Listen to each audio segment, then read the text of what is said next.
So I'm Catherine. I'm Moira. And I'm Mary. And we're Women on the March. And we've been leading tours around London now for about 2 or 3 years. Theatrical tours, I should say, about the suffrage campaign. That being the women wanting to get the vote about 100 years ago. So that's who we are. And we how do we set ourselves up? How did it begin? Well, we met through tourist guiding, London tourist guiding. And Mary, with your theatrical background, Mary, it was your baby, wasn't it? Well, it wasn't so much that, was it? It was the fact that I was fascinated by the suffragettes, and I knew that the anniversary of the first time women got the vote was coming up. And I'd met Moira and Catherine on the courses, and I just wanted to do something a little bit different because, you know, we all guide and it's solitary. You do it to the group. And I just felt that if we could do a little bit more theatrical and find different ways to put the information across, that actually people would absorb more of it and be more interested in it.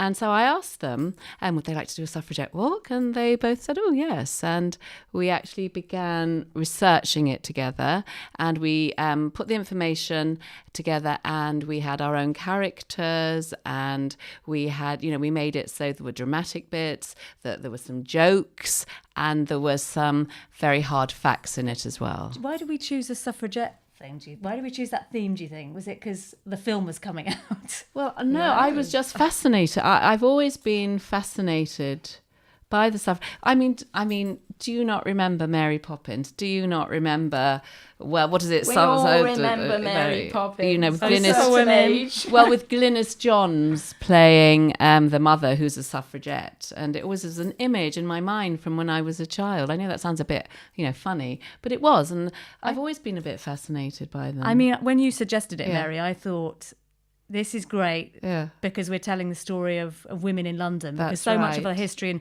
as tour guides, so much of what we share about London is to do with men. And I just thought it's nice to tell a bit of female history here. And this is, the most obvious story to tell. But actually, I'd say it's a complicated story. There are so many different characters involved. There are so many different people who were involved in this whole campaign that kind of makes it quite complicated. Men as well. So, yes. And, we did start to think about, who do we really like in this? Yes. And I have to say, one of the people that I really like is Fred Pethick Lawrence. Yes, you do, don't you? And his wife, Mrs. Pethick Lawrence, who gave so much money to the Pankhursts.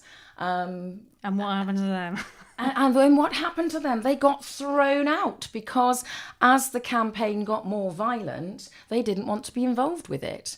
And so she said, well, if you're not going to be a suffragette, if you're going to be a feeble suffragist who just writes letters to Parliament and goes on quiet marches, you get out of my organisation. And I thought, well, she was a bit of a taskmaster. Well, they didn't like Mrs. Pankhurst. Yeah, but they didn't like the violence, did they? They didn't want to do that. The Lawrence. And actually, that was a big. I'd say that's one of the big things that came out of researching our tour. Was all about those people who wanted to protest dramatically and those people who wanted to protest sort of more peacefully, I suppose. Yeah. And that we really want to get across on the tour. And I think, those characters emerge quite strongly from those two ways of campaigning. Yeah. So Fred Pethick Lawrence. Who do you like, Mary? Well, I mean, the thing is, because I play Mrs. Pankhurst in it, I find her fascinating.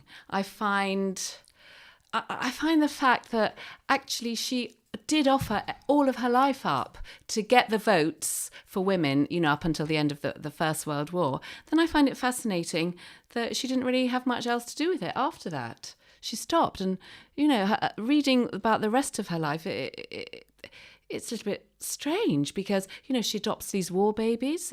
She sets up a cafe. She goes to another country.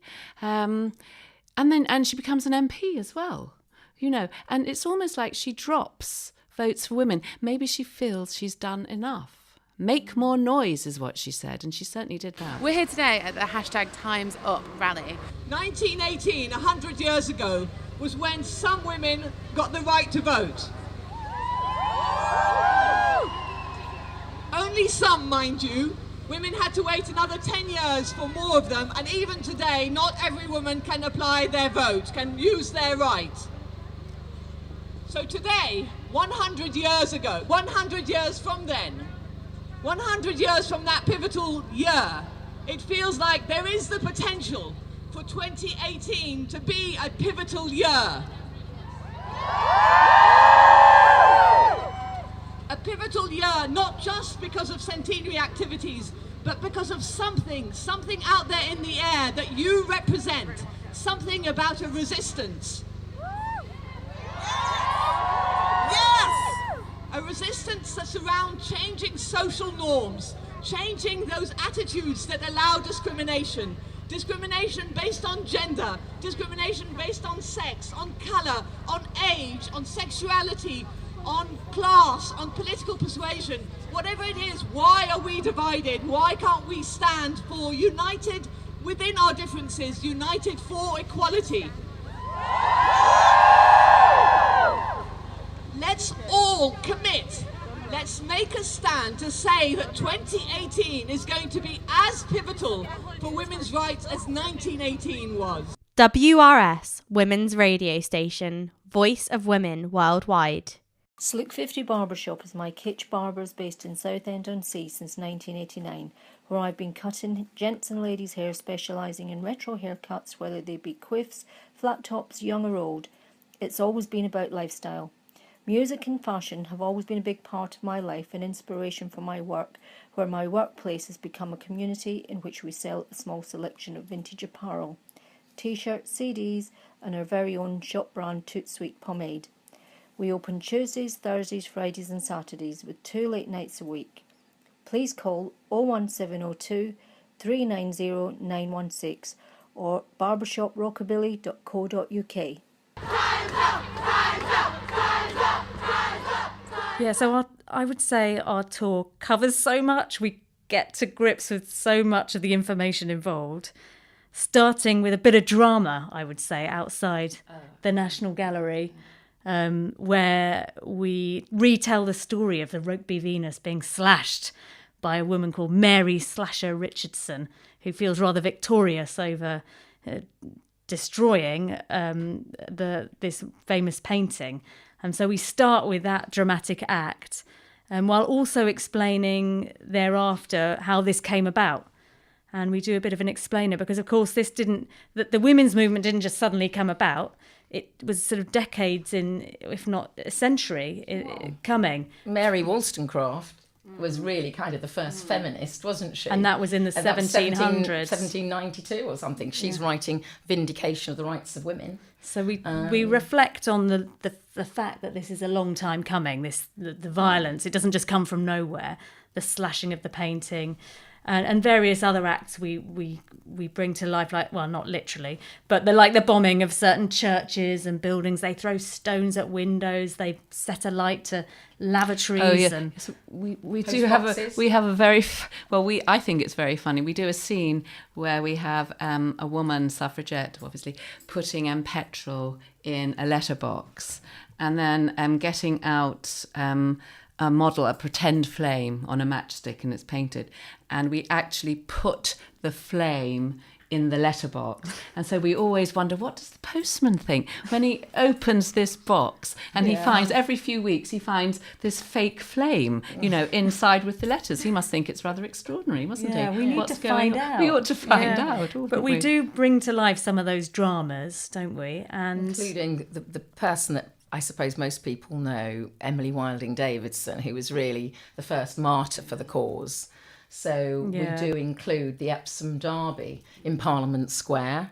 In a tasteful way, rather than... hopefully. I mean, people have said in a very moving way, actually. Yeah. And when Kathy talks about the force feeding, we have had comments of people saying that they were, moved to tears. Yeah. Because we are using actual facts. We're using speeches from the women and the men that went through it. Yeah. So it's faithful to reality, isn't it, really? Yes, it is, yeah. But also, there's there's the camaraderie of the whole campaign, I think we bring to it. When we try to get the group to sing. Oh yes, the suffragette anthem. Yes, some people really join in actually, and we get quite a few people joining in the song with us as we march through the streets. I think they want a bit more, don't you? Yeah, and I kind of think about marches today and how there's a lot of shouting. I think maybe they should get more singing going. Yeah, but when we've been on the Women's March, there was a lot of singing in that. Well, I suppose they're chanting more. Yeah, chanting more than singing. We shall overcome. You see, the thing is, the same issue. We have the vote, but the same issues, we're still talking about women's rights, aren't we, today? Yeah. Equal pay, all of this sort of thing. It's still so relevant. And it really breaks my heart when I hear young people saying, I don't bother to vote. And one of the things that I feel very passionate about doing this tour is that we get into schools and try and get that message across. Your vote is important. It's just as important now as it was for those women that were fighting to get the vote. Yeah, absolutely. Right, I'll get off my soapbox. All right, Emmeline.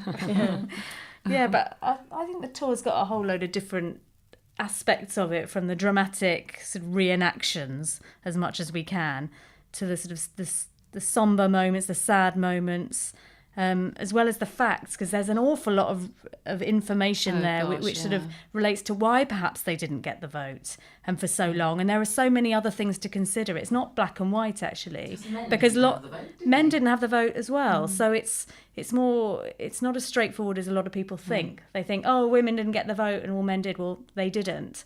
So that we try and explain, as well as the different situation in the country at the time, like war coming, the arms race coming up to the First World War. Ireland free, home rule for Ireland. All these other big issues that actually got in the way, if you like, of them getting the vote. From Asquith. So now let's hear a bit of a clip from our walk. Life, strife, those two are one.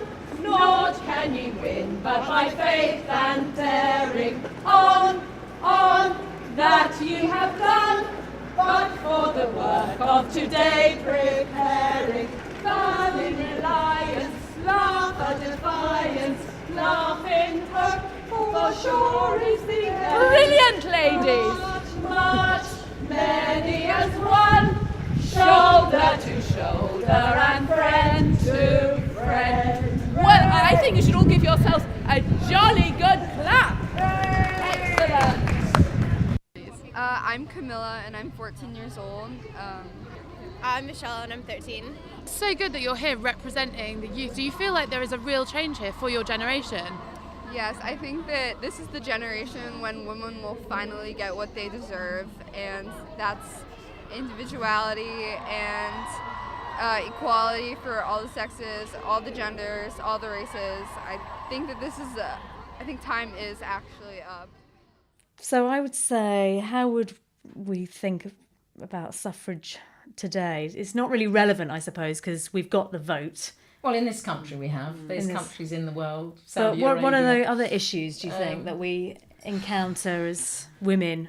What do we need to campaign for? Well, equal pay is the big thing at the moment, isn't it? BBC and all they're doing now to try and get that balance between their male and female workers, staff. But it's probably not just it can't just be media. There must be the city and all sorts of... Well, it's everywhere, isn't it? I mean, the way that my daughter was saying to me, she works in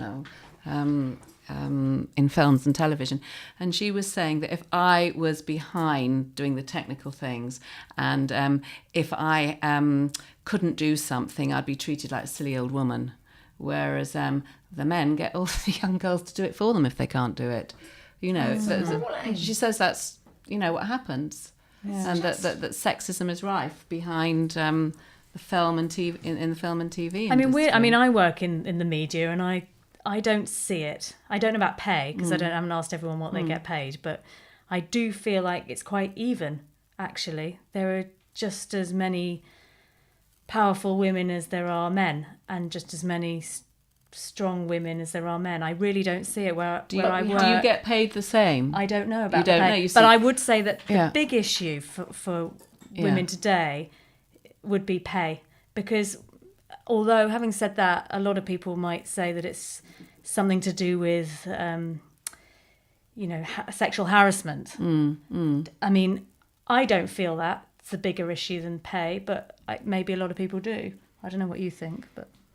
Well, I teach, and I just think possibly it's opportunity.